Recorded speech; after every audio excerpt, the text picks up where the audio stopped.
Bueno, estamos en este ciclo de Eros y Psique, ciclo de entrevista a expertos, y en este caso, si de expertos se trata en el ámbito de la sexología y de la psicología también, hay que decirlo, nadie más destacado y pionera en lo que es Rosario, Argentina, Latinoamérica y en el mundo, en lo que es la sexología, estamos, lo cual es un lujo enorme para mí, con Mirta Granero.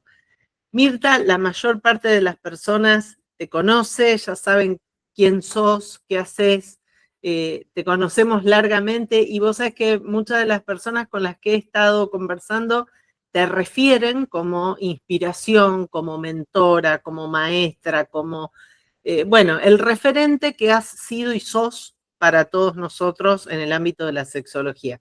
Pero yo quiero que esta vez vos te presentes y nos cuentes quién sos, qué haces y sobre todo cómo llegaste hasta acá, en esta cuestión biográfica de tu propia vivencia del currículum que uno conoce. Así que te dejo la palabra, yo no hablo más y te escuchamos. ¿No vas a hablar más hasta el final? ¿No vas a hacer ninguna pregunta? Yo voy a hablar hasta el final, te voy a dejar, excepto, bueno, que haya algún intercambio que pueda surgir, pero es la palabra tuya la que nos interesa registrar acá y escucharte lo que nos quieras compartir. Bueno, gracias, Silvana, muchas gracias. A vos. Bueno, mi nombre es Mirta Granero, soy psicóloga, soy sexóloga acreditada a nivel internacional y nacional y soy terapeuta comportamental y cognitiva también acreditada a nivel latinoamericano. ¿Cómo llegué a esto? ¿Cómo llegué a la psicología y cómo llegué a la sexología? Yo no iba a ser psicóloga, iba a ser primero arquitecta, porque me gustan mucho los números y además todo lo que tenga que ver con la decoración, o con la forma de vivir en un lugar agradable. Ah, mira vos. Pero después pasé a que iba a ser estadística matemática. En ese momento se había formado hace pocos años la carrera. Yo empecé a traducir algunas cosas. Los cuadernillos de Diulefé, que era su director, estaban en francés. Yo manejaba mejor que ahora en esa época francés, porque ahora como prácticamente no lo uso y en esa época me escribía con gente de Francia, etc. Estoy hablando de época del secundario, ¿eh? Y bueno, me comuniqué con Diulefé, fue muy amable, me dijo que charló mucho conmigo en varias oportunidades y me dijo que acudiera a algunas clases. Yo ya había terminado el secundario, estuve 2 años sin trabajar, sin estudiar, trabajando como maestra. Yo quería ser maestra rural. Ah, Había estudiado unos libros que había de maestra rural, bueno, pero no me tocó en el campo, me tocó en Rosario y en la escuela diferencial, que era la única que había en ese momento, supongo, acá en Rosario. Y bueno, a ver, a la psicología llegué porque hablando con Diulefé, él me dijo que no me veía componentes como para lo que estaba hecho la carrera, que en ese momento era para agronomía y para economía, que yo necesitaba algo más humanístico. ¿Por qué no estudiaba por mi cuenta y me metía en una carrera humanística y ahí lo aplicaba? Y eso hice. Comencé a estudiar estadística por mi cuenta y entré a la carrera de psicología, como un ah, año mira y vos. medio después. Bueno, la carrera me encantó, yo ya sabía que me iba a gustar la carrera. O sea, ¿cómo cambié de una a otra? Yo me anoté como en estadística. Y cuando me hicieron la revisación, que en ese momento era en el Hospital Granadero Baigorria, para una revisación grande para entrar a la universidad, el médico que me atendió me preguntó estadística y yo le dije no, psicología. En esa época las mamás nos acompañaban y cuando yo a la salida le conté a mi mamá que iba a hacer psicología, se quedó totalmente en shock. La facultad de psicología no tenía chicas buenas, digamos, para la época. usaban pantalones, fumaban. Bueno, cosa que yo Claro, empecé a hacer rápidamente, ¿no? Yo ya claro, fumaba. lógico. Pero claro, mi papá me iba a buscar a la calle Entre Ríos a la noche cuando salía después de las 10. O sea que durante un año o dos me fue a buscar mi papá. Bueno, estando en psicología, ¿por qué la sexología? Eh, yo tuve una abuela que se llamaba Virtudes, un nombre bastante Qué nombre elocuente. Sí. particular, sí. Bien, ella había nacido en África porque sus padres se trasladaron, venía de familias totalmente españolas. Mis apellidos, para que ustedes tengan idea, son Granero García, Hernández Fernández, Teruel Criado. No hay nadie que no sea español en la familia, ¿no? Cien No por tengo ciento. nadie italiano, ni turco, ni francés, dirá. Francés había unos allegados a la familia con los que yo practicaba. Bueno, mi abuela siempre me habló de sexualidad, desde muy chica. Cuando yo tendría 15 años, estaba medio enamorada de un cuñado de mi tía, que era un muchacho gay. Y yo en ese época no tenía ni idea de lo que era una persona gay. Entonces mi abuela, que se avivó, se dio cuenta, como yo me producía cuando yo venía de visita, pues siempre mi familia aceptó a toda la gente que era de la diversidad, de varios parientes de parientes que no eran aceptados en su familia, eran invitados a las fiestas en la casa de mi abuela, a fin de año. Unas amigas que yo tuve, lesbianas, las primeras amigas que tuve, y que bueno, una de ellas sigo teniendo porque la otra falleció hace 2 o 3 años, que fueron las primeras, ¿no? Eran invitadas a las fiestas de fin de año, o sea, nunca hubo ese tipo de problema. Y no es un problema, o sea, ese tipo Sí, de problema en el entorno, de claro, todo. de Sí, tu sí, sí. familia. Además, mi abuela me contó cómo se cuidaba ella, cómo se había cuidado. Me dijo que con preservativo los iba a comprar ella porque los hombres son medio idiotas y se olvidan. Bien, Este, y porque ella tuvo un hijo, ella tuvo cuatro, ¿verdad? Los tres primeros seguidos, y después tuvo uno que era 17 años menor que mi papá. Estoy hablando de mi abuela paterna. Y me explicó claramente que dejó de cuidarse, yo tendría 15 o 16 años, ¿eh? Que dejó de cuidarse porque querían tener otro bebé, que no fue de casualidad porque todo el mundo ajá, creía que bueno, había quedado embarazada 17 años después, ¿no?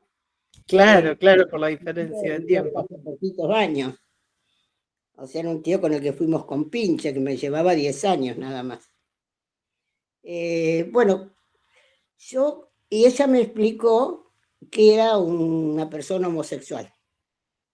Me dijo, son iguales a nosotros, no hay ninguna diferencia. Lo que pasa es que se enamoran de la gente de su mismo sexo. Esa fue la explicación que... Y tenemos que tratarlo como a cualquier otra persona y son idiotas los que los tratan mal. ¿Eh? Este, Claro, después, pensemos en qué año tu abuela te estaba y en el diciendo esto. año 55, Bueno, 1900, claro. yo nací en el 41, y tengo 83 años, y yo Ujú, tenía 15 años, si pensemos 56, 57. claro, claro. Inclusive después esa persona con la que yo me había medio enamorado a los 15 años, este, murió por una cosa de odio, ¿no? Estaba por la estación fluvial y ahí lo tocaron, lo acuchillaron. Oh, qué triste. O sea que también eso se dio y también fue muy fuerte en la familia. Yo ahí tendría 20 años, 20 y pico. Esta persona era una persona de 30, vamos a suponer, o 35, ¿no? Claro. Siempre recuerdo que era un pelirrojo hermoso con ojos claros, y muy agradable, ¿no? Y siempre, sí, estaba siempre en la casa de mi abuela. Bueno, y yo creo que eso siempre me llevó a querer saber más sobre el tema, sin pensar en que existía algo como la sexología. Pero cuando yo tendría, a ver, que era más o menos 20 y algo, que ya estaba como en cuarto año de la universidad, que entonces eran 5 la carrera de psicología, y que a los 4 años se podía empezar a trabajar con un título intermedio que teníamos.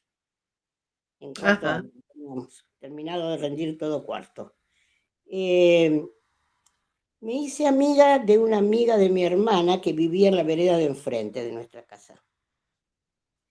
Yo estaba buscando, después que tuve el primer título, con otra amiga, tener un consultorio que no fuera muy caro, cosa por el estilo, porque empezaba. Yo ya estaba trabajando en la escuela de niños diferenciados, una escuela especial, la 2003 creo que, 2010. Y todavía creo que existe en Rosario esa escuela. Este, y resulta que esta amiga de mi hermana que vivía en la vereda de enfrente alquilaba una de las habitaciones de su casa porque vivía con su papá, tenía padres separados, ella tendría 20 años, yo tendría 20, no sé cuánto, 22, 24. Y alquilaba una habitación que tenía una cama diván, un escritorio, un placar que venía bárbaro para un consultorio. Ella trabajaba todo el día afuera. Y nosotros, con mi amiga, pensábamos que, bueno, poníamos en el diario el aviso, la capital, no sé qué, lo decíamos por radio, que esas cosas las podíamos hacer y se nos iba a llenar de gente, ni por casualidad, ¿no? Pasábamos horas ahí sentados, nadie tocaba el timbre. O sea, no había celular en esa época, nada de eso. Claro, la difusión era mucho más Ahí, difícil. con esta, la dueña del lugar, que me enteré de que ella era una chica lesbiana, y conocí cualquier cantidad de gente, eso fue año 68.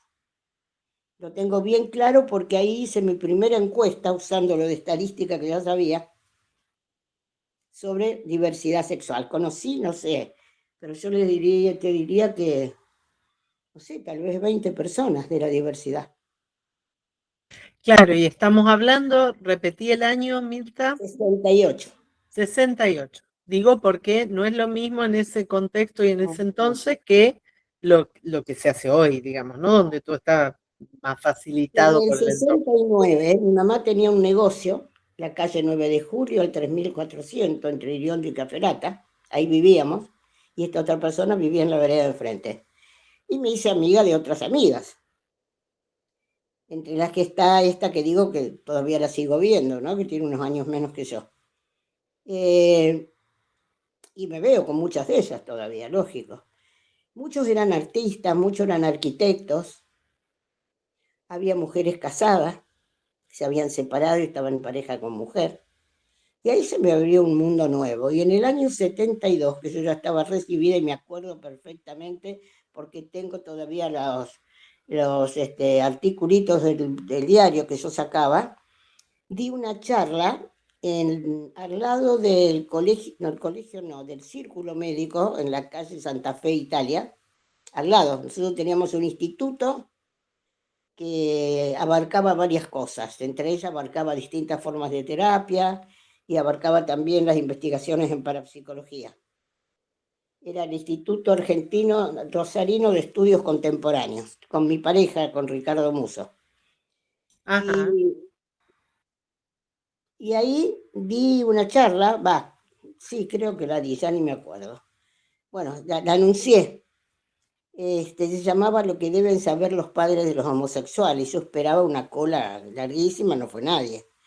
Este, ¿Quién iba a ir en el 72 diciendo yo tengo un hijo homosexual? Loca como yo, claro. ¿no? Después la volví a anunciar en Buenos Aires y tampoco fue gente.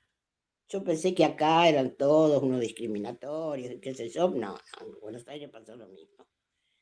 Me acuerdo que estaba mi hermana, 3 o 4 amigas, una psicóloga, Elsa Roca, bastante conocida en la época, y no, nadie más. No, no sé si di la conferencia entera para ellos o les expliqué lo que yo quería transmitir, ¿no? Y había un médico homosexual que yo quería mucho y él me acuerdo que fue. Pero habría, no sé, 7 personas, una cosa así, ¿no? Yo esperaba Claro. la cola, me acuerdo que estacioné por calle Italia, entre Córdoba y Santa Fe y dije, uy, debe haber una cola en la puerta, no había nadie, ¿no? No había nadie. Bueno, y así fue que yo seguí haciendo cosas que tenían que ver con la sexología. Armé un grupo de mujeres lesbianas en terapia, un grupo de terapia, otro grupo de varones, para la época, que eran 74, 75. Y en el 76 ya teníamos una muy buena relación con la doctora Ana María Seno de Luque. Su marido, que era médico, tenía muy buena relación con mi pareja, con Ricardo Muso, y lo llevaba a distintos ámbitos a dar charlas. Y Ricardo, yo no me acuerdo bien en esa, él había sido, yo no me acuerdo bien el año de la Noche de los Lápices en Buenos Aires, parece que fue 70 y algo también. Sí, bueno, él era director de la carrera de psicología en la UBA y después lo fue acá. Y nosotros en ese instituto dimos muchas charlas de todo tipo, también de sexualidad, hasta que lo tuvimos que cerrar porque en el 76, cuando vino la dictadura, caímos presos nosotros y mucha otra gente, ¿no? Claro. Yo por ser la pareja de una persona que había sido comunista, que era Ricardo, él había estado ya preso antes en otras dictaduras, eh, y cuando salimos, que habremos estado 3 meses presos en lo que era la jefatura de policía, ahí en calle Santa Fe, a poquitas cuadras, de donde teníamos la institución. No pudimos seguir ahí porque venían como alumnos policías armados, que estaban ahí a 2 cuadras de nosotros. Y nos dimos cuenta de que no había, que había que cuidarse lo que uno hablaba, bueno. Al poquito tiempo de salir, mitad del 76, habremos estado 3 meses presos, en lo que hoy es una especie de museo de la memoria, yo no he ido todavía, que sería la esquina de San Lorenzo y Dorrego. Claro. Yo no he podido ir a ese lugar donde a veces se hacen conciertos y la gente baila, porque no lo puedo ver hoy con tanta felicidad luego de haber visto cómo torturaban y mataban gente, ¿no? Porque no los vi personalmente a la tortura, pero lo oíamos, estábamos en el sótano de esa esquina que se puede ver por calle Dorrego. Tiene un cartel que dice que acá fue un centro de tortura y que tiene un cartel colgado ahí en San Lorenzo y Dorrego, ¿no? Y la gente vecina de ahí escuchaba los gritos, así que nosotros que estábamos en la planta baja también, ¿no? Sé que es un lugar que a veces se hacen conciertos y otro montón de cosas y no pude ir. No pude, Claro. no puedo ir a disfrutar a ese lugar. No, Sería un poco así, exactamente. ¿no? Sí, sí. Imposible disfrutar Parece ahí. bien que hoy lo hagan un lugar de vida en vez de un lugar de muerte, pero como que yo no puedo ir a ese lugar a disfrutar un poco, ¿no? Entonces, bueno, tuvimos que cerrar eso y ahí fue que asesinaron a Maru Luque, que era la hija de Ana María Seno de Luque. Cuando ella recibe, esto fue después del 9 de julio, pues nosotros salimos para el 9 de julio. Después que esta chica murió, le avisaron a la madre. Ana María ese día se fue rápido. Lo primero que hizo cuando le avisaron que le habían matado la hija y el yerno, ella se fue a la capital, al diario, que era Sí, muy sí. amiga y muy conocida de los dueños. Hizo publicar una foto muy grande de Amarú diciendo que había muerto. No puso por qué. Bueno, su casa esa tarde se llenó de gente, ¿no?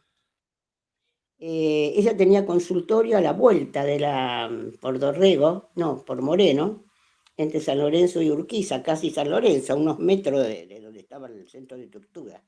Pero su hija estaba presa, yo no me acuerdo si pertenecía a la JUP o si pertenecía al ER o a otro de los grupos, pero pertenecía a alguno de los grupos.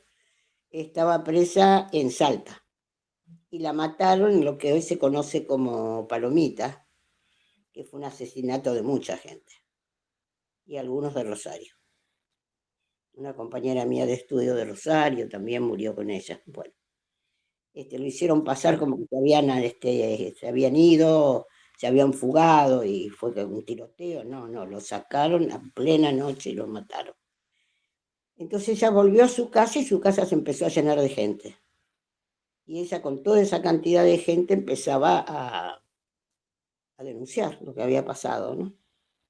Para que eso se corriera. Y al poquito tiempo llamó a las personas que creía que estábamos en el tema de la sexualidad y dijo que ante tanta muerte mejor vida, y que la sexualidad era vida. Y ahí se armó Ares. O sea, Ares Claro, terminó armado el 17 de noviembre, que es justo el día de mi cumpleaños, del 76. Ahí estaba el claro, doctor aclaremos. Malato, Hilda Bichaín de Bonaparte, Héctor Bonaparte, que eran toda gente de la facultad, ¿no? Estaba Carlitos Capitán Funes, que después eran la gente de medicina que se dedicó a esto, ¿no? Claro, aclaremos para quienes estén escuchando y no sepan que ARES es Asociación Rosarina de Educación Sexual y Sexología. Sexología. Y estamos hablando de Para que no se estos fundó orígenes como con sexología, se fundó con una sola S, de educación educación sexual. sexual. Y después de los 80, se le agregó la otra S por sexología. Bien, Bueno, ahí seguimos trabajando, yo gané una beca para estudiar en Colombia, en Cresal, estuve un mes trabajando allá, después pasamos por otros países a la vuelta, como Perú, también conociendo a la gente de Perú. Cresal formó cualquier cantidad de gente. En la Argentina, por ejemplo, formó a Ana María, ¿sí, no? Después a Isla Bichaín, a Juan Pimpalari, a mí y a alguna gente de Buenos Aires. Ares hoy es la asociación más antigua del país, es mucho más antigua que la SAS, tiene varios claramente, sí. años antes. Y el instituto nuestro, que se fundó a principios del 80, con algunas de esta gente, y Juan Impalari, mi hermana, Ricardo Musso y yo, mi hermana María Cristina Granero. Después quedamos nosotros cuatro, murió Ricardo Musso, con los años Juan y María Cristina se separaron, María Cristina abrió otra institución, Juan y yo estamos al día de hoy en el Instituto 15, que fue de educación sexual y sigue siendo, pero más de la parte clínica, mientras que Ares se quedó siempre con la educación sexual. Por eso no hubo competencia con esto. Hoy Ares tiene como dirección el Instituto 15. Claro. No hay ninguna competencia con esto, ¿no? Porque Ujú. siempre se pensó que podía haber competencia, que no la hubo, y también se pensó que si nosotros abríamos un curso de posgrado, íbamos a tener una competencia que nos iba a hundir, cosa que no pasó. Como hoy, que en Rosario, aparte de nuestro curso, que pienso que es el más antiguo del país y el más antiguo de América Latina, no el primero, es uno de los primeros, pero es el único que quedó, porque Ajá. anterior a nosotros estaba el curso de Buenos Aires de Segú, Héctor Segú, y estaba también, que sigue estando, la Asociación Argentina de Planificación Familiar, que depende de la Asociación de Inglaterra. Y estaba Covifac, que la dirigía el pastor Parrilla, y no sé si hoy Covifac sigue o no lo he oído nombrar más, Parrilla murió, ¿verdad? Y de la Asociación Argentina de Planificación Familiar hubo muchos directores y uno de ellos fue Barbato, Walter Barbato, de la Cátedra de Obstetricia de Medicina, que era parte del instituto nuestro y de Ares. Ujú. Recuerdo de Ares fundamentalmente, pero con el que hemos tenido una relación excelente hasta los 2 años o 3, que él ya está bastante más grande, murió una hija suya y dejó de dictar los cursos, las clases que dictaba en el posgrado nuestro, ¿no?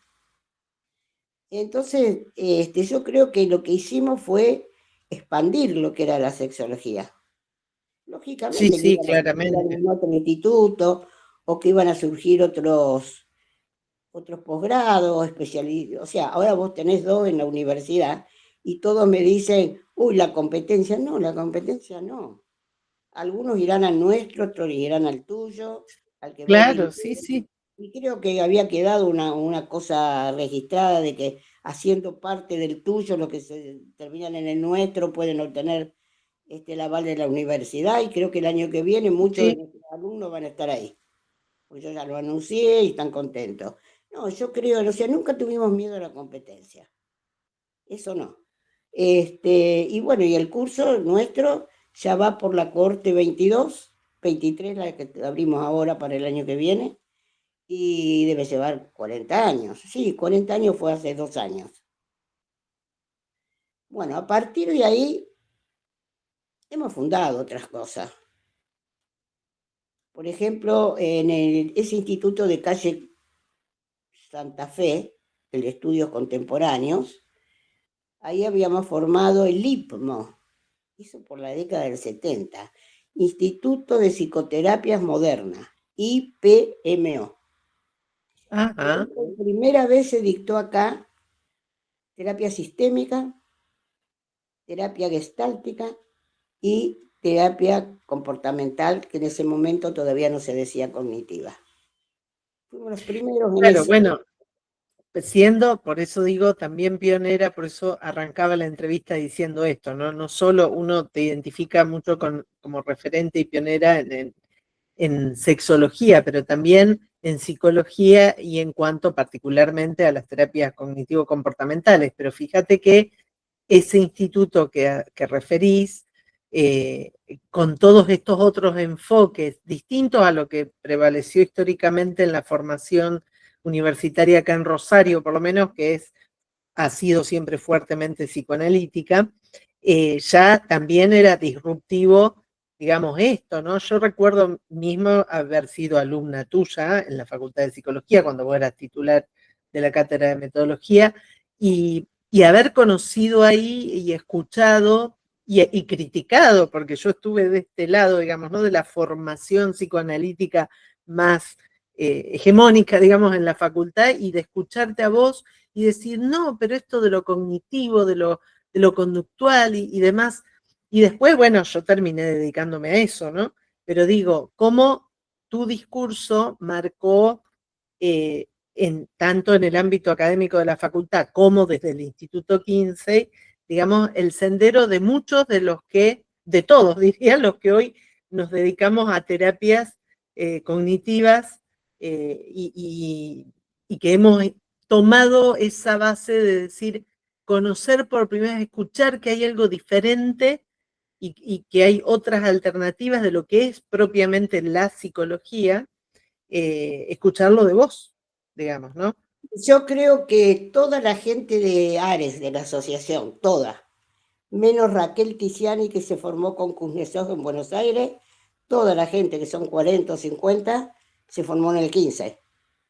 Claro, sí, sí. Todos los Si que yo hoy siempre hacen terapia comportamental cognitiva se formaron en el 15. Y supongo que Karina, que vivía, no sé si vive todavía, enfrente del instituto, ahí en la calle Rioja, estamos enfrente, a veces nos veíamos, ahora yo estoy yendo poco. Posiblemente él fue a Estados Unidos a formarse, que era director de una de las universidades, no me acuerdo cuál, era decano. Pero todos los demás se formaron con nosotros. Tal es así que en claro, este momento, ¿qué tenemos en la facultad? Yo ya me jubilé, no sé, pero hará, no me acuerdo. Hará ya como 8 años o más, o 10 que me jubilé, no me acuerdo. Pero a partir de ahí yo había formado en la facultad, había iniciado un seminario sobre sexología, que hoy lo tiene Ares y lo sigue dictando. sí, Y sí. otro sobre terapia comportamental cognitiva. Y hoy Ujú. tenemos la especialidad. Claro que Tenemos la está. especialidad en terapia comportamental cognitiva aprobada por la CONEAU, que la dirigen Graciela Bragañolo y Andrea Rinaudo, y que creo que es la primera del país que está aprobada por la CONEAU. Sí, sí, Igual sí, que el sí, curso de ustedes, ¿verdad? Que es la especialidad de ustedes. sí, sí, Va, sí. ustedes, que vos dirigís La la de facultad. cognitiva también, por eso digo, fue la primera. Claro, claro. Ahora, ¿dónde me formé yo? Porque eso es lo que también tenemos. De sexualidad, sí, yo tuve esa formación buena en Colombia y después seguí ligada a mucha gente. De comportamental nos formamos con Ricardo leyendo. Ricardo era una persona que parecía el Google de hoy. Yo no sé de dónde sacaba la información que tenía, ¿no? Y cómo hacía las conexiones. Porque se escribían cartas en papel de avión en esa época, Claro, claro, claro. con las máquinas viejas de escribir, donde para borrar había que poner un papelito blanco que al ir marcando borraba, dejaba en blanco la letra mal puesta. Un lío increíble. Y sin embargo, nosotros cuando estuvimos presos no fuimos torturados, porque la verdad que fuimos de los pocos que no fuimos torturados, por dos causas. O sea, había llegado la dictadura, pero un tal Bruera, me parece que se llamaba Ricardo o Enrique Bruera, que fue secretario académico de la facultad y tenía una gran librería por calle Santa Fe, antes de llegar a Corrientes, a la vuelta. Se había hecho muy amigo de Ricardo y lo quería mucho. Ricardo era el director de la carrera, sería en ese momento. Bueno, la verdad no recuerdo bien los títulos, pero sí éramos profesores. A mí me echaron de la facultad en la época de las 3A, ¿eh? Antes de la dictadura, junto con Hilda Vichaín, Héctor Bonaparte y algunos de medicina también. Y Ricardo cuando entró la dictadura, ¿no? Eh, Él lo mandó a llamar a Ricardo para trabajar. Él había tenido, en el gobierno de la dictadura, tenía el cargo de ministro de Educación de la República. Y le mandó una Ajá, carta invitándolo a Ricardo a trabajar con él. Que Ricardo no iba a ir porque no iba a ir en un gobierno no democrático a trabajar. Nosotros renunciamos a la universidad. Pero se la pudo agarrar cuando nos llevaban presos y llevarla en el bolsillo. Entonces cuando llegamos la entregó. Entonces si el ministro de Educación de la República lo estaba llamando para trabajar con él, no era un terrorista. Y por claro. otro lado, Ricardo había hecho una buena relación con Jean-Paul Sartre y había Ah, estado con él en Francia unos años antes. Entonces el hijo de Ricardo el mayor, que Ricardo tenía dos matrimonios, tenía uno anterior al nuestro, a ver, le escribió y en un grupo que tenía Sartre, que no me acuerdo cómo se llamaba, yo el otro día quería acordarme, yo no sé si eran los 100 para seguir viviendo, pero me parece que ese era de Rosario, que era parecido al de Francia, que lo lideraba Jean-Paul Sartre, escribieron al presidente de la República. Y entonces creo que por eso no nos torturaron y nos largaron a los 3 meses, ¿no? Este, y bueno, y cuando salimos de ahí, como yo les decía, ya teníamos eso, años después fundamos el 15 y de ahí hemos fundado otras cosas. Por ejemplo, nosotros dejamos de dar en el 15 comportamental, porque ahora está en la facultad.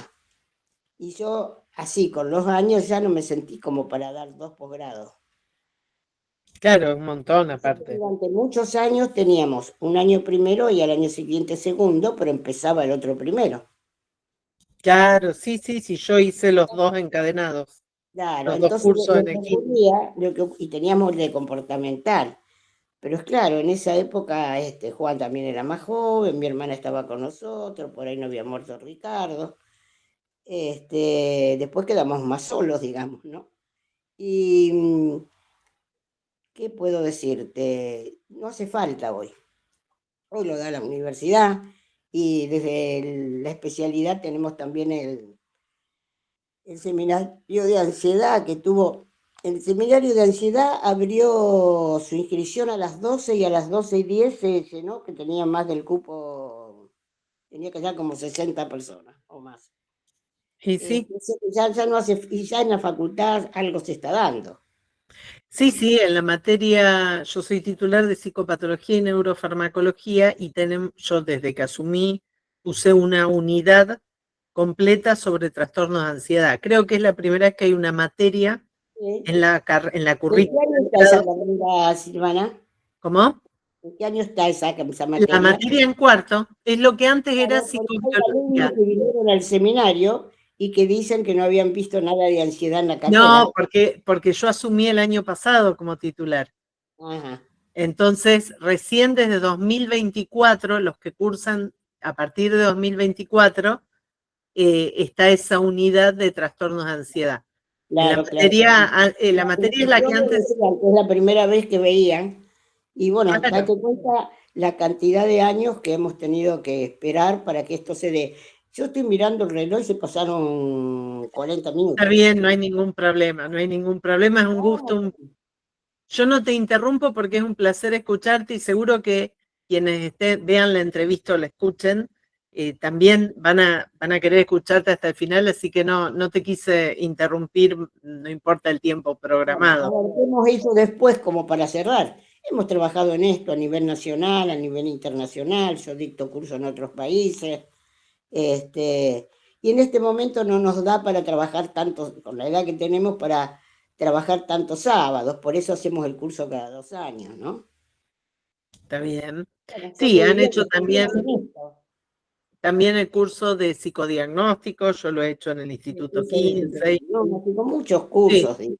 Ujú, Ahora el único que tenemos es el de sexología, que ujú. va a la Corte 23 y lo abrimos en agosto del año que viene.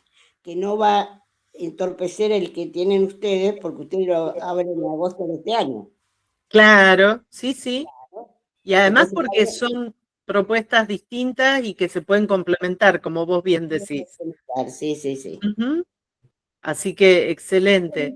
Seguir trabajando con la diversidad, ¿viste? O sea, es un tema que siempre me ha interesado mucho. Y bueno, así con todo lo que es discriminativo y o discriminatorio, a nosotros nos discriminaron mucho por ser comportamentales cognitivos, se reían de nosotros.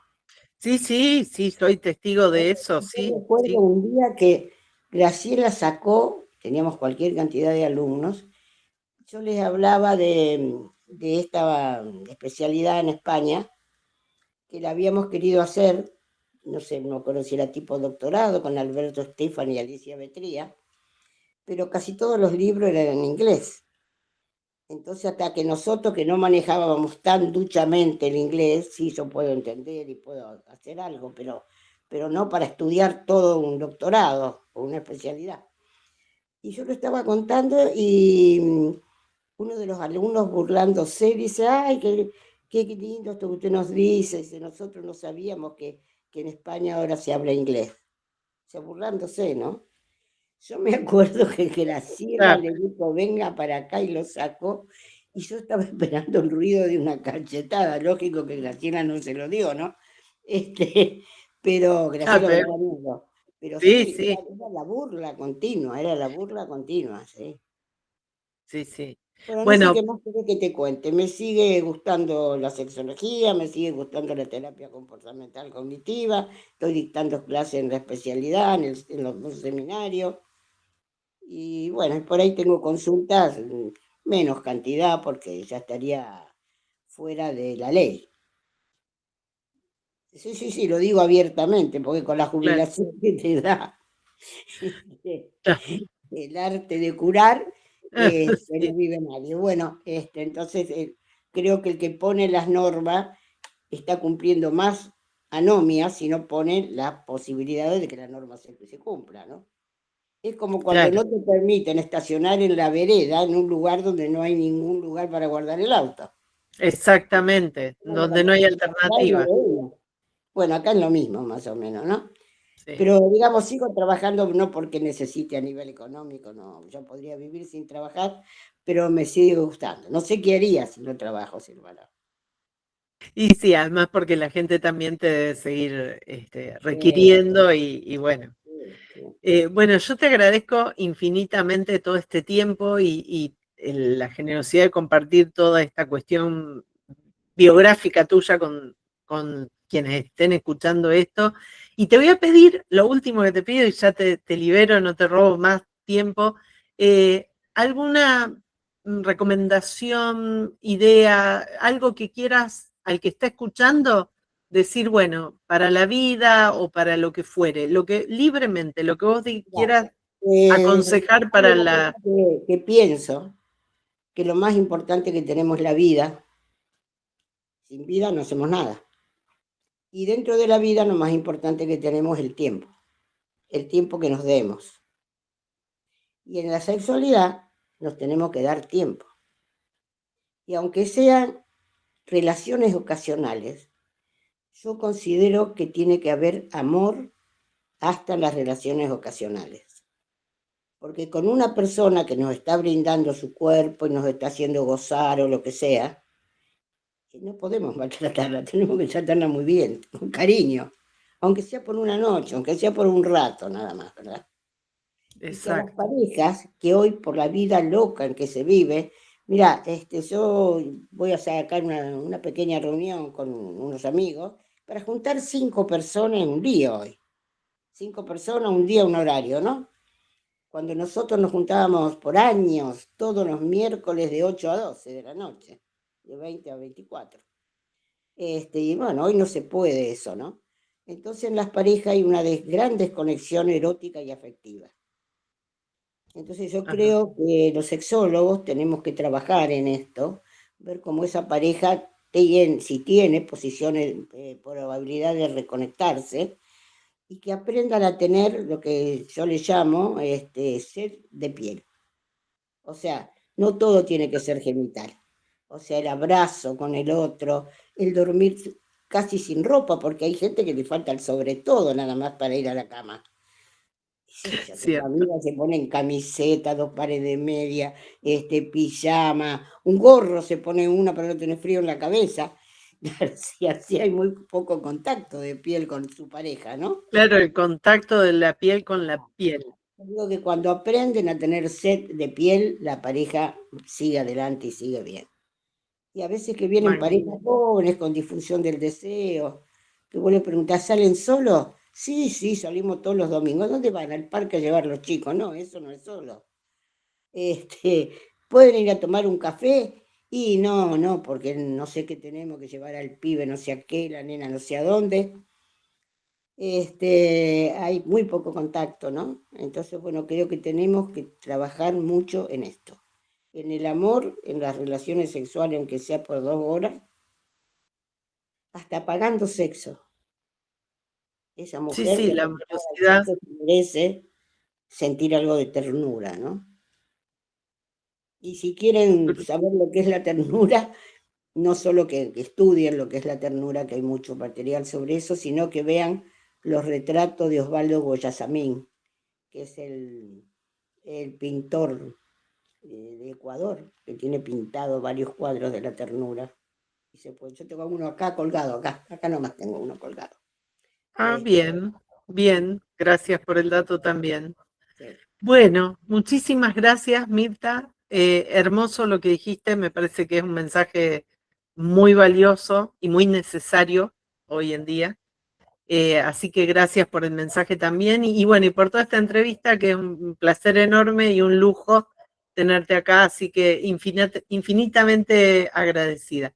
Y te mando un Gracias a vos fortísimo por la abrazo. entrevista. Lo que te pido que me la mandes por WhatsApp. Sí, obvio. Te voy a mandar cuando esto va a estar en el canal de YouTube y en Spotify, el Dale. podcast. Así que te mando los dos formatos, ni bien los tenga subidos. Muchas gracias. Chao, gracias por la entrevista, gracias.